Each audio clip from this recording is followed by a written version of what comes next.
नमस्कार, मी प्रमिला झांबरे। तर काल झाली सट, काल नाग दिवस झालं, आज आहे सट। तर आपण भरीत रोडगा खंडोबाला नैवेद्य करायचा आपल्याला। त्यासाठी मी ही 6 वांगी घेतली ती। वांगी मी मधून चिरून घेतली ती, का तर खिडक आहे का बघण्यासाठी। आपण ह्याला अगोदर तेल लावून घेऊया सगळ्या वांग्याला।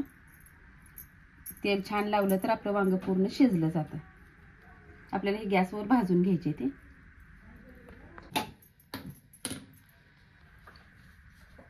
तर आपल्याला अशी तेल लावलेली वांगी ह्याच्यावर ठेवून घ्यायची ती। दोन भाजून घेऊ। इकडे वांगी भाजायला चालू आहे ती भरितासाठी। तोपर्यंत आपण रोडगा बनवूया। तर मी बाजरीचं पीठ 1 वाटी घेतलंय, थोडंसं मीठ टाकलंय आणि आपण ह्याला आता छान असं तिंबून घेऊ। तर बघा, छान असं मी पीठ तिंबून घेतलंय। तर आपण भाकरी करायला घेऊया, म्हणजेच आपला खंडोबाचा नैवेद्य रोडगा करायला घेऊया। थोडंसं पीठ घेतले खाली। तर बघा, छान असं थापटून झालेलं आहे। गॅसवर मी तवा ठेवलेला आहे, तव्यावर टाकून घेते। थोडंसं तेल लावून थापटलंय मी।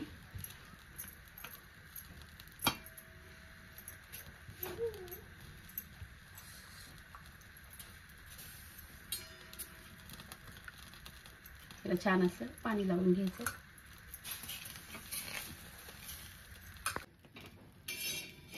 तर बघा, दोन्ही साईडनं आपल्याला छान असं भाजून घ्यायचं।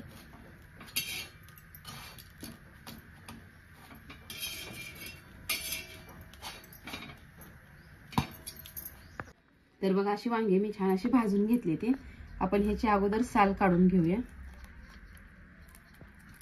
तर मी वांग्याची साल काढून घेतलेली आहे।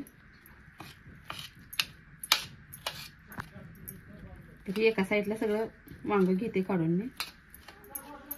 तर बघा, असं साईडला मी वांग काढून घेतलेलं आहे। आपण आता ह्याला फोडणी देऊन घेऊया। तर मी गॅसवर कढई ठेवली, कढईत तेल ओतले, हिरवी मिरची आणि लसूण बारीक करून घेतलेलं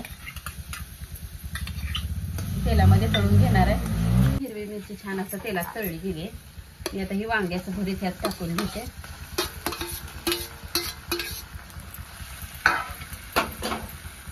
बघा, कांद्याची पात घेतली थोडीशी, ती पण टाकून घेते। थोडीशी हिरवी कोथिंबीर आहे, 4 शेंगा टाकल्या त्या, आणि चवीनुसार आपल्याला मीठ टाकून घ्यायचं।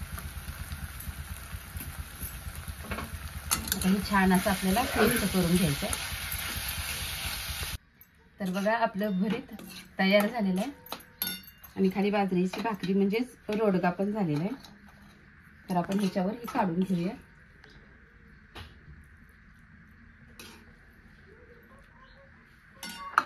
थोडासा भात पण घ्यायचा।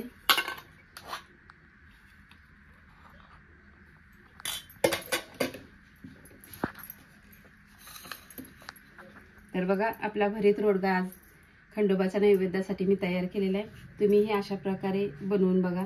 माझा व्हिडिओ आवडला तर नक्कीच लाईक करा, सबस्क्राईब करा। फेसबुकवर बघत असाल तर फॉलो करा।